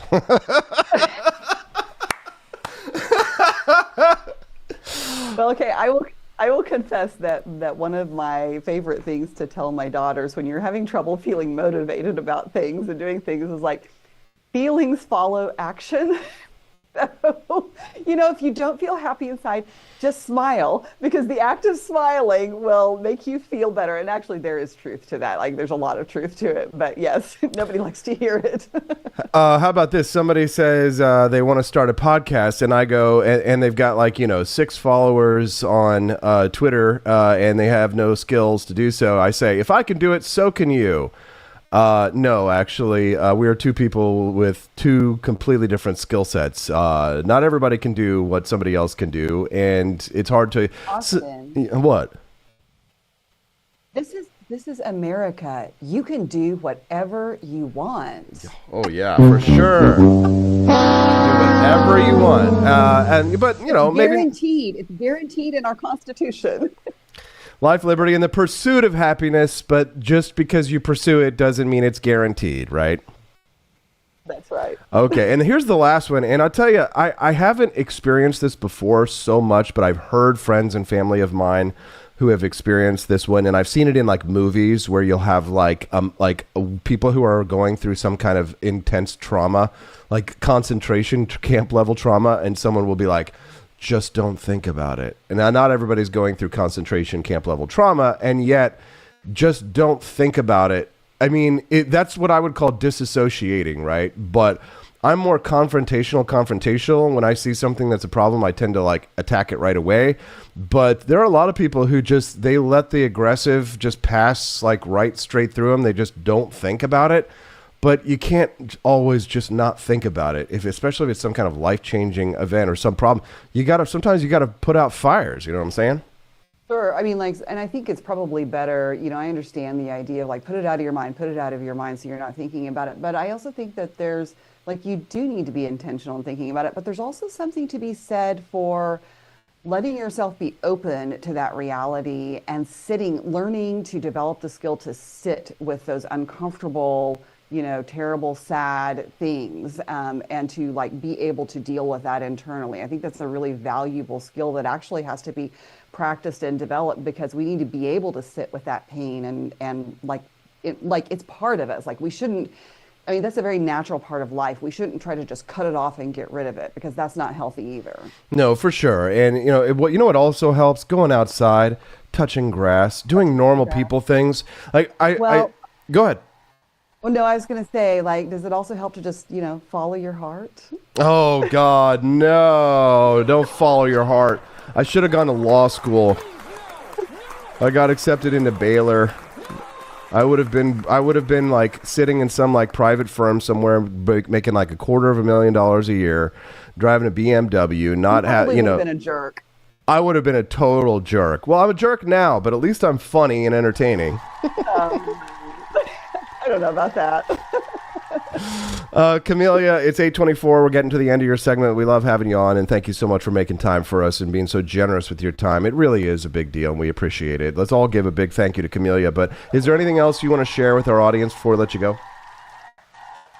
No, like I hope that, when we talk about some of these things sometimes that are lighter things that are not like the heavy, dark political stuff and doomsday is coming.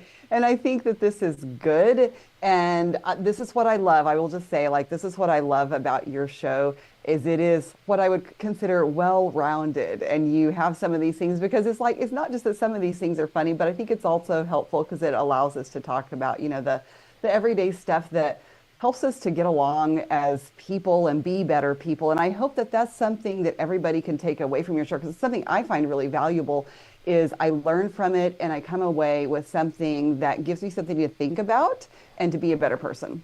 Absolutely. Camellia Peterson, we'll all be better people if we could be more like Camellia. There's my bit of advice. So everybody, calm down. It is what it is. Camellia, we'll see you next week. Thanks very much for your time today. We appreciate you very much. Have a great day, everyone. Oh, you're gonna check me in. I bet you we won't. I paid for a ticket. And you I paid $25 for an agent assist fee, and you checked in 3 hours later. Hello. I just said that I. Get on your flight. Yeah, I just said that I would pay the $25. And you thought you were gonna get on your flight. And you thought you were gonna get on your flight. And you thought you were gonna get on your flight. And you thought you were gonna get on your flight. I literally paid for a ticket. I'm here 30 minutes. I'm here 30 minutes before my flight, and they're not letting me check in. And you're not getting on your flight. Because it's a policy. We don't control that. And you will never fly. You were about to let me check in. You were about to let me check in, and you decided that you ain't gonna let me check in. Make me check you in. You literally work for a company that I bought a plane ticket for. I'm here 30 minutes before the flight. Can you please leave, sir? No. Can you please leave my personal space? I'm not in your personal space. This is not your personal space. This is my stationery. This is not your personal space.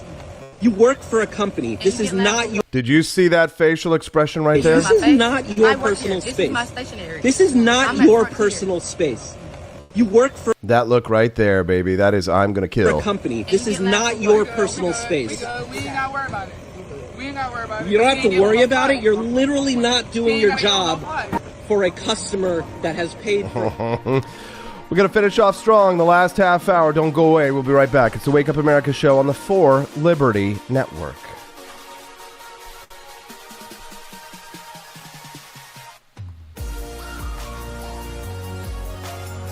When the Founding Fathers dreamed of liberty, they forgot one thing: coffee.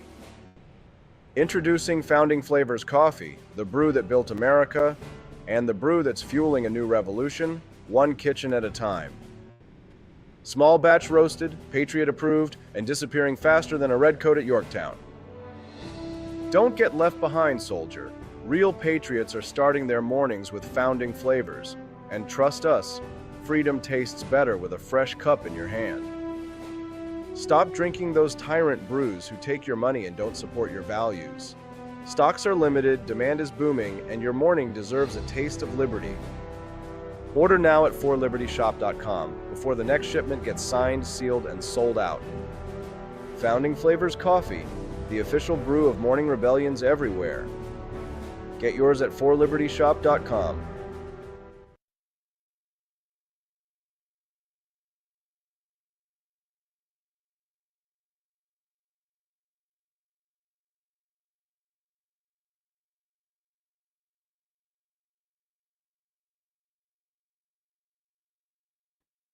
So Elon Musk said he could cut $2 trillion from the federal budget, and a bunch of people said, he's crazy.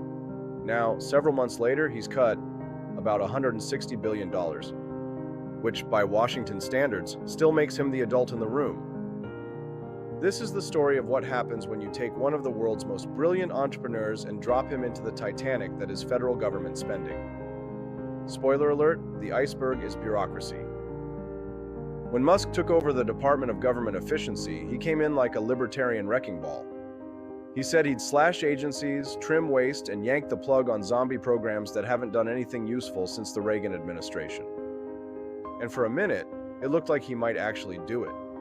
He brought in analysts from Tesla, engineers from SpaceX, data nerds, private sector sharks who thought they could outmaneuver the sludge machine of Washington.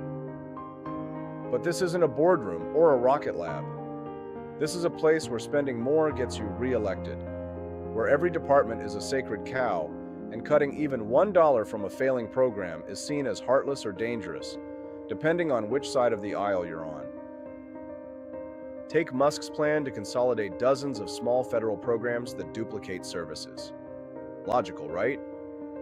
But each one of those programs has a handful of bureaucrats, a union contract, and a senator ready to die on the Hill to save it. And when Musk tried to eliminate just a few of those, cue the lawsuits filed by the departments against DOGE. Yes, that's right. Your tax-funded agencies are suing your tax-funded reformers to keep your tax-funded waste alive. How's that for efficiency? It didn't stop there. When Musk pushed for cuts to underperforming grant programs, watchdog groups howled that he was gutting vital services, the same ones nobody could name until 5 minutes ago. Every department suddenly became essential. Every agency found a PR intern to write a heartbreaking op-ed in the Washington Post about how their $200 million initiative to measure climate anxiety in amphibians was transformational. So now, after months of trench warfare with the bureaucracy, Musk's projected $2 trillion in savings has become about $160 billion.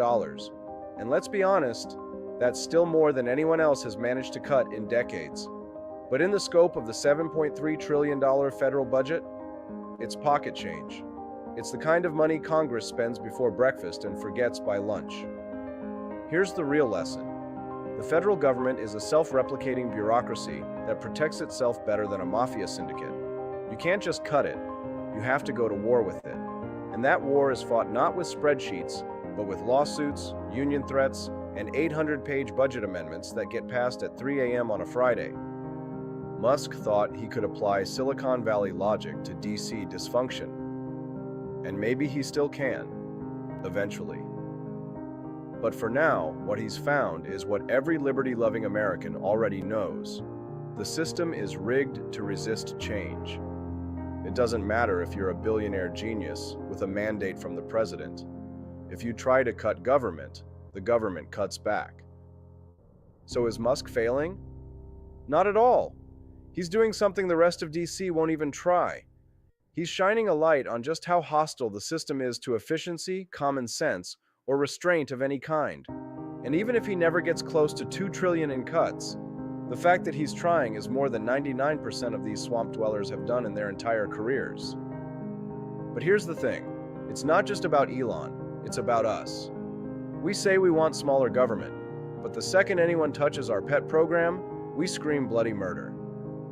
Cut the budget, we shout, followed by, but not my district's subsidy for the National Feral Donkey Preservation Initiative.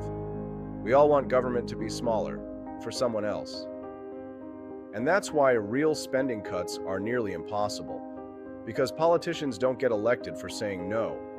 They get elected for writing checks, for creating commissions, for funding bold new initiatives that sound good in a press release, but quietly balloon the deficit.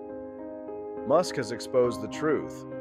It's not that we can't cut $2 trillion, it's that the people in charge won't. And they'll make sure no one else can either. If we actually want to drain the swamp, it's going to take more than one Elon. It's going to take voters willing to elect people who say, we can't afford this, and then mean it. It's going to take Americans who are okay with losing some federal perks in exchange for keeping the country solvent. It's going to take rejecting the idea that government is our sugar daddy, life coach, and job creator all rolled into one. Because if the richest man in the world can't even cut 10% of government bloat without being sued by the government itself, then maybe, just maybe, the real problem isn't the reformers. Maybe it's the machine.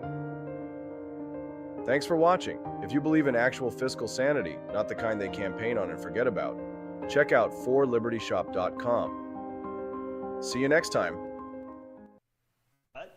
If the president were to call me, I would say, I want you to address the nation from the Oval Office on the issue of tariffs. No media, no questions. Explain to them exactly what you're doing, why you're doing it, and why perhaps a little bit of short-term pain is going to be worth it. Why not do that? Why not just go to the Oval Office and speak directly to the American people? Yeah, I wish he'd done it at the beginning of this process. I think he may be at a point where the American people say, well, great, now you tell us But it would be better. It would be better to give a formal address to the country than to make these offhand comments. I thought it was really problematic when he said, "Well, you know what? The kids, those little girls at Christmas, they don't need $30. They can do it too. And if they have to pay a couple more bucks for them, okay." Well, it sounds like Mr. Scrooge, and the ordinary American is like, "Wait a minute! I thought you were on my side. I didn't think you were on the side of saying I need to do with less." You've got plenty of money. I got to make mine stretch as far as I can. I think right now, almost more important than a White House address, is to begin to show some progress. Get a couple of trade agreements, as you know, serving in Congress. They are tough things to get done, and they're big, thick bills. But at least the president could be in a position where he says, look, we've reached an agreement with fill in the blank, India or Japan or North Korea or South Korea, and here's what we've agreed to. We've agreed that our tariffs on each other's goods and services is going to be 0 or 5%, and we're going to address the problem of, in the case of Japan, of selling U.S. beef and blah, blah, blah. But give us a sense that we are on a path to getting these. Can't believe I'm going to agree with Karl Rove, of all people. No. Don't make me agree with Karl Rove. Welcome to the Wake Up America show. I'm your host, Austin Peterson. Before we get into it, I want to share with you Karl Rove's op-ed and announce that it sounds like Trump was listening. He's about to make a major announcement. Hopefully it's a 0% trade deal, tariff trade deal with the United Kingdom. If so, how are we going to create the jobs? Bring manufacturing back to the United States. I don't know. It's all a mess. Before we talk about it, though, if you're looking for freedom, health, and a little extra pep in your step, listen up. You should head over to shopcpp.com.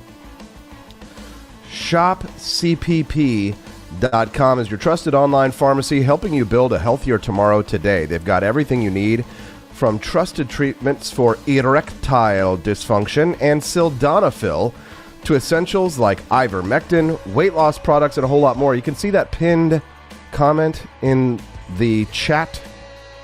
That's our friends over at ShopCPP.com. They're a sponsor. They're supporting the Wake Up America show. Check out their latest arrivals. And if you need a little help slimming down, they've got the heavy hitters, Ozempic, Fitaro, and Mounjaro. And they've got big-time discounts going on right now, especially if you're a friend of the show and you use the code AP4Liberty. You get 15% off everything in the site. That's everything at shopcpp.com. Use that code AP4Liberty. Don't wait. Head to shopcpp.com today. That's shopcpp.com. Health and convenience delivered right to your door. There you go. You'll love to see it. Karl, there was such a response. There was so much feedback that Karl Rove had gotten from that interview that you just watched him do, that he had to write an op-ed in the Wall Street Journal, and the title was so funny that I couldn't not read it. Love or hate Karl Rove. Frankly, I don't really have a strong opinion about Karl Rove, but he's got a lot of experience, you can say. But love or hate Karl Rove, when you read it, when you see a headline from Karl Rove in the Wall Street Journal and it says, "How I Became Trump's Total Loser," you're going to laugh. You got to read that. You got to listen to that. You're going to have to hear what he has to say, because that's funny. He said something he said in a 7-minute Fox News segment, which you just saw right there, probably about tariffs, got under the president's skin. So he says, somehow on Sunday I managed to spin up the leader of the free world in 7 minutes. From 9:20 to 9:27 p.m. ET, I was a guest on Trey Gowdy's Sunday Nights in America on Fox News. Shortly thereafter, President Trump posted on Truth Social, "I don't need to have Karl Rove on Fox News tell me what to do. The guy's a total capital L loser who's been wrong about almost everything." Okay, well, maybe.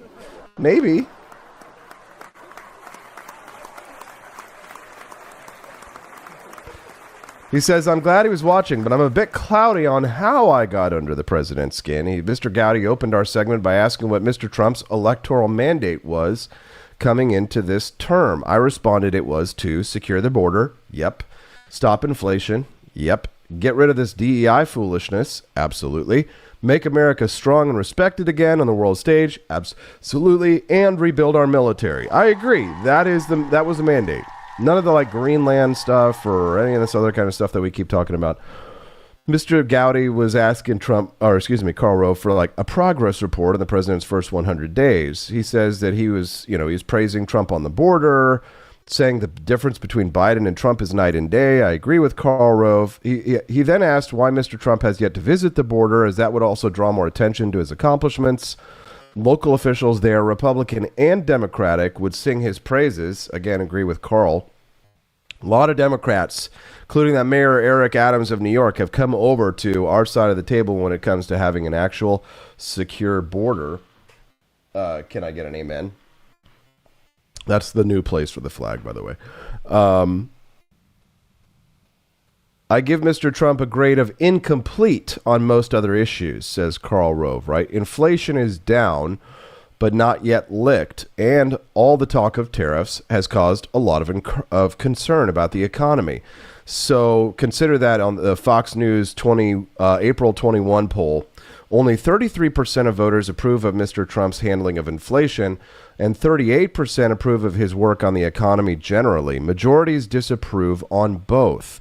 Perhaps what set Mr. Trump off was Karl Rove's suggestion that he stop saying gasoline costs $1.98 a gallon in many states right now. It isn't that cheap anywhere, and Americans know it.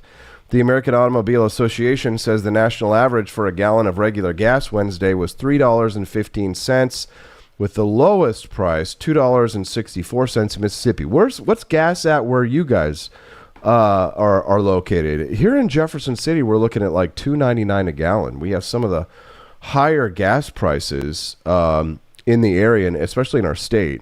But the lowest price, $2.64. Yeah, so again, there's a lot of accomplishments that the Trump administration is getting done that are good things, but like, why say that gas is $1.98 a gallon? There's nowhere in the United States where gas is $1.98 a gallon.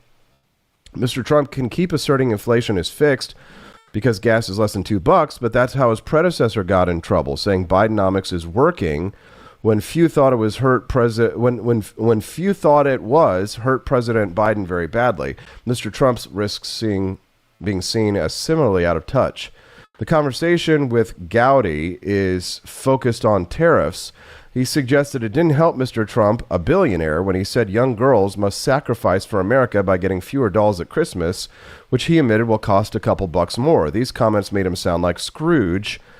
Get less, pay more isn't a winning message. I agree with Karl Rove on that one, or AKA Turd Blossom. Yeah.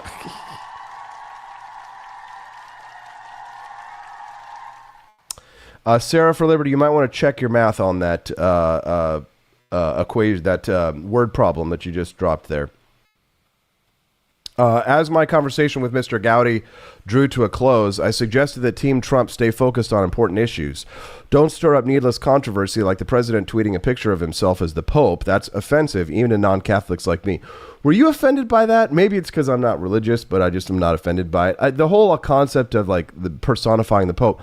The Pope is a human being. He's not Jesus, right? He's not like a god or, maybe some Catholics can help explain it to me. But I mean, could I understand why people would be offended? Sure, but I don't see this rising to the level of blasphemy, at least in my opinion. What do you think? And don't waste more time arguing about whether Kilmar Abrejo Garcia is a bad guy, or intimate that he can't be retrieved from the El Salvador prison. The latter reeks of weakness. Bring Mr. Garcia back to the U.S. and put him in a courtroom. If he's as bad as the president says, then it's game, set, match. If not, he'll get justice and the issue will fade. If Mr. Garcia stays in El Salvador, this sideshow will keep diminishing the president's numbers. In the Fox poll, 55% approve and 40% disapprove of Mr. Trump's handling of border security, but only 45% approve of his handling of deportations, while 49% disapprove. What Mr. Trump found so offensive in all this is beyond me. Maybe he doesn't like to be second-guessed. Who does? Maybe my praise wasn't lavish enough. It wasn't. It doesn't matter much beyond my own curiosity. Insults come with the territory, and I've certainly received worse. Turd blossom, turd blossom, turd blossom, turd blossom, turd blossom. I get insulted all the time, every day. I get insulted on this show. He's slammed some members of his administration much harder, and some of them have tossed pretty harsh names his way, too. My job as a commentator remains call balls and strikes. I'll keep doing that, and I'll be grateful when the president tunes in. Americans want their president to succeed no matter who he is or what party we are. I can't believe that I'm actually agreeing with Karl Rove, of all people. This is just politics in 2025 is so weird. One listener texted in this morning. They said that gas is around $3 where they are. Yep, we're like $2.99, $3, but sometimes even a little bit more than that. What is gas like where you're located? Did you guys check the prices and drop them in the chat? Yeah, I'm seeing some people saying their gas is like $3.10, $2.50, $2.87 in New Hampshire. Wow, nice. Entropy Nomad, they're getting it. He's getting it for $3.10. Wow, that is a really good price if you're getting it under $3, because we're like right at the best I think we see here in Missouri is like $2.99. So if you're getting it under that, then congratulations to you. Mississippi, I think they saw it like $2.69 or something, or $2.64 is what I was reading earlier. Want to know your thoughts? Send me a text. 573-319-1586. That's 573-319-1586.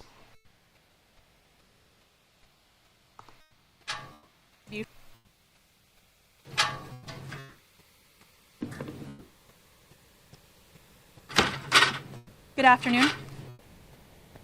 Good afternoon. I am Corporal Carly McCann, Provincial Public Information Officer for the Nova Scotia RCMP. Thank you all for being here today. Bonjour, je suis la caporale Carly McCann, agent d'information publique pour la GRC en Nouvelle-Écosse. Merci de votre présence aujourd'hui. First, I acknowledge that we are in Mi'kmaq, the traditional and unceded ancestral territory of the Mi'kmaq people. I also recognize that African Nova Scotians are a distinct people whose histories, legacies, and contributions have enriched that part of Mi'kmaq known as Nova Scotia for over 400 years. Oh, well, excuse me. What the hell? Oh, my God. No way. Yeah. Here we have a police officer who is starting a press briefing about two missing kids. So she's there to talk about two missing kids, and this is how she starts the press briefing. Merci de votre présence aujourd'hui. First of all, how dare you speak French? First, I acknowledge that we are in Mi'kmaq, the traditional and unceded ancestral territory of the Mi'kmaq people. I also recognize that African Nova Scotians are a distinct people whose histories, legacies, and contributions have enriched that part of Mi'kmaq known as Nova Scotia for over 400 years. Oh, what the hell? Oh, my God. No way. She starts with a land acknowledgement. If you didn't understand any of that, it wasn't all in French, but it might as well have been here. She's African Nova Scotians. Yes, Luke Sacker. She has to acknowledge the African Nova Scotians. It can't just be a giant statue in Times Square of an overweight black woman for us to acknowledge. We have to acknowledge the African Nova Scotians and the Mi'kmaq. What the hell is a Mi'kmaq? And unceded ancestral territory of the Mi'kmaq people. I also recognize that African Nova Scotians are a distinct people whose histories, legacies, and contributions have enriched that part of Mi'kmaq known as Nova Scotia for over 400 years. I'm sorry, but... That sounds like some fucking commie gobbledygook. Thank you, Norm. What the hell? Oh, my God, no way.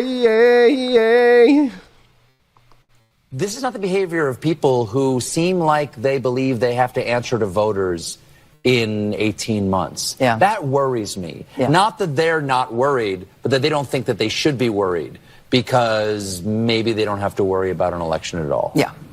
And yes, that is the thing to worry about. And I mean, I feel like for as heartened as I am about the American people literally protesting every single day against what Trump and the Republicans are doing, and so much more resistance than anybody told us to expect, I think it's also true that the people who warned us about how bad this was going to be, the people who were really hysterical, like really the doomsayers, they were all right about how bad this is. And what we're experiencing is not just somebody who's fighting against the Democratic Party, he's fighting against the democratic process. He doesn't think there should be elections.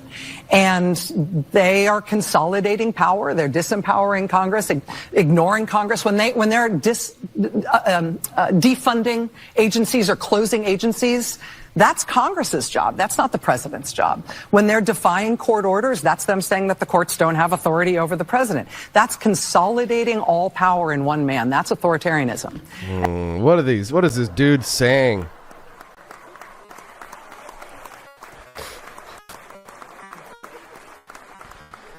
You would think that, when the Republicans stumble, that the Democrats would be there to pick up the pieces. They'd be pushing a message that would resonate with the American people, be ready to take back power. But the Democrats, they're still floundering. At least we have Scott Jennings on CNN to call them out.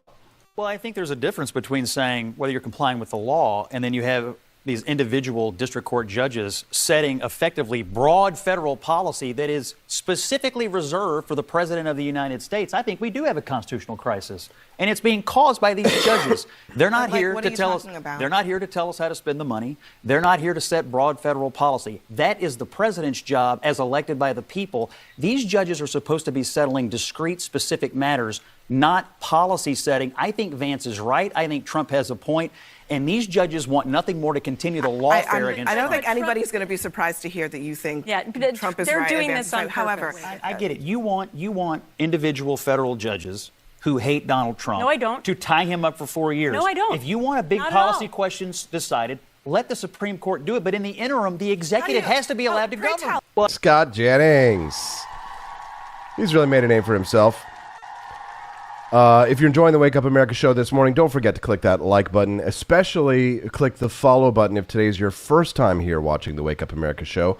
We'd love to have you be a regular guest, and this show is live Mondays through Fridays from 7 to 9 a.m. Central Time. The Wake Up America show is part of the For Liberty Network, and today's Thursday, which means that we'll have 2 more shows on the network at 7 p.m. Culturama, and at 9 p.m. Liberty Tonight. Make sure you're checking them out as well at rumble.com/Liberty Tonight, rumble.com/Culturama. And check out as well, as you exit the show today, get ready to say our goodbyes. Check out our For Liberty shop. We've got so much fun stuff there and things that you won't see anywhere else. Here's what I'm going to ask you today. I'm not saying you have to buy anything. It would be great if you did. But I want to ask you today to just visit the shop. If you've never gone to forlibertyshop.com and clicked around, just look at all the fun stuff that we have. So as you exit the show today, exit the Grift Shop. We've got so much awesome, fun, and funny stuff, and a lot of useful stuff as well. Things like metal signs that you can customize and put up in your shop or in your house. This metal sign you can see in the middle with the horse, we actually made that sign for our housing development where we live. You can get those exclusively at forlibertyshop.com. Daniela is back today. So tonight, 7 p.m.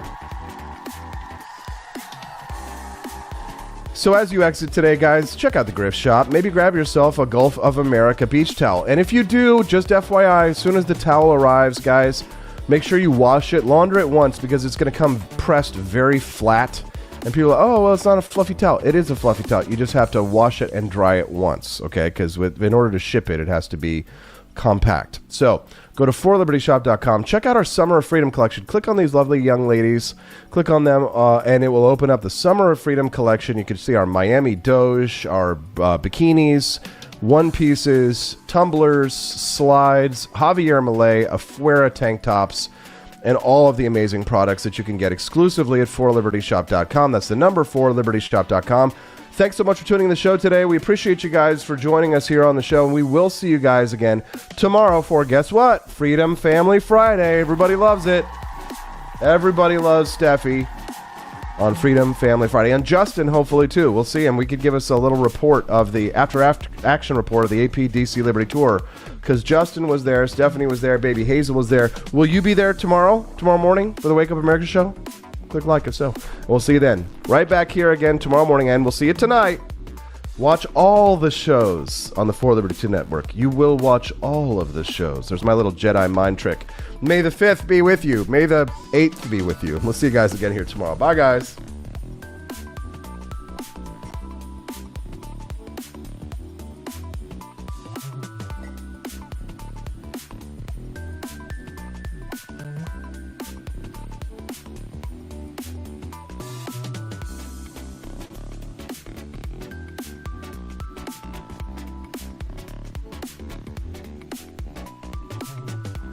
Musk said he could cut $2 trillion from the federal budget, and a bunch of people said, he's crazy.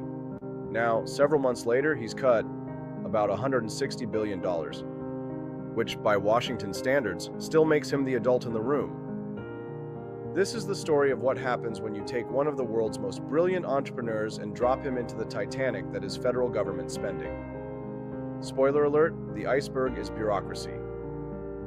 When Musk took over the Department of Government Efficiency, he came in like a libertarian wrecking ball. He said he'd slash agencies, trim waste, and yank the plug on zombie programs that haven't done anything useful since the Reagan administration.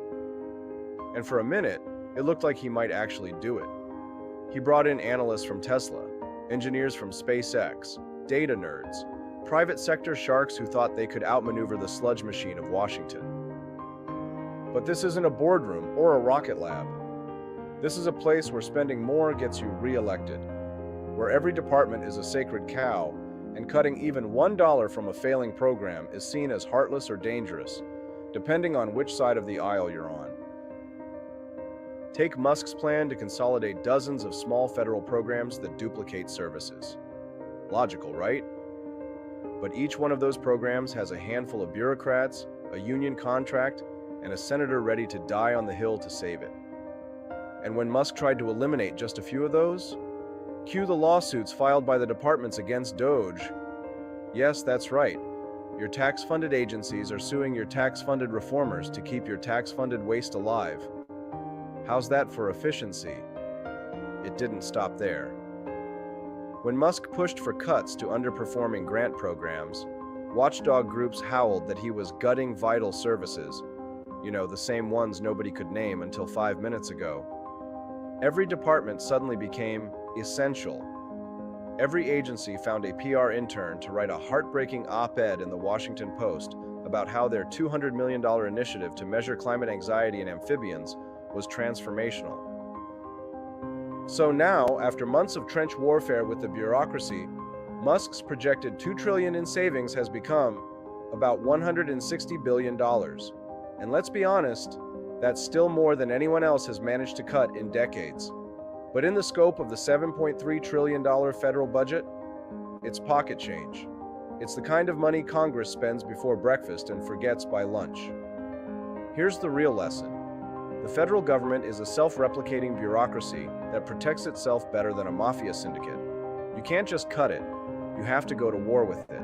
And that war is fought not with spreadsheets, but with lawsuits, union threats, and 800-page budget amendments that get passed at 3 a.m. on a Friday.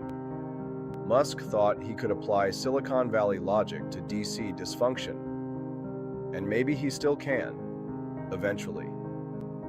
But for now, what he's found is what every liberty-loving American already knows. The system is rigged to resist change. It doesn't matter if you're a billionaire genius with a mandate from the president. If you try to cut government, the government cuts back. So is Musk failing? Not at all. He's doing something the rest of DC won't even try. He's shining a light on just how hostile the system is to efficiency, common sense, or restraint of any kind. And even if he never gets close to $2 trillion in cuts, the fact that he's trying is more than 99% of these swamp dwellers have done in their entire careers. But here's the thing. It's not just about Elon, it's about us. We say we want smaller government, but the second anyone touches our pet program, we scream bloody murder.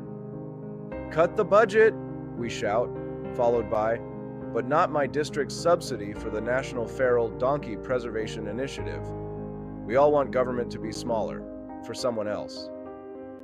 And that's why real spending cuts are nearly impossible, because politicians don't get elected for saying no.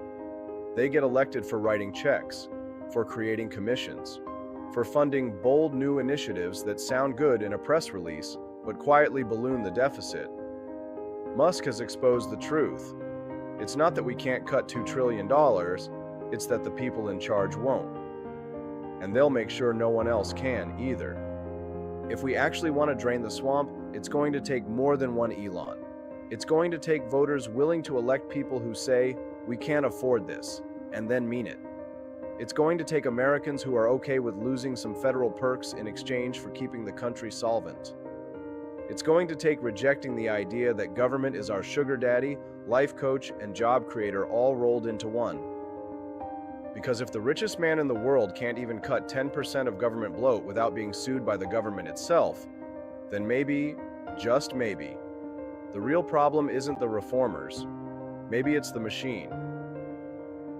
Thanks for watching. If you believe in actual fiscal sanity, not the kind they campaign on and forget about, check out forlibertyshop.com.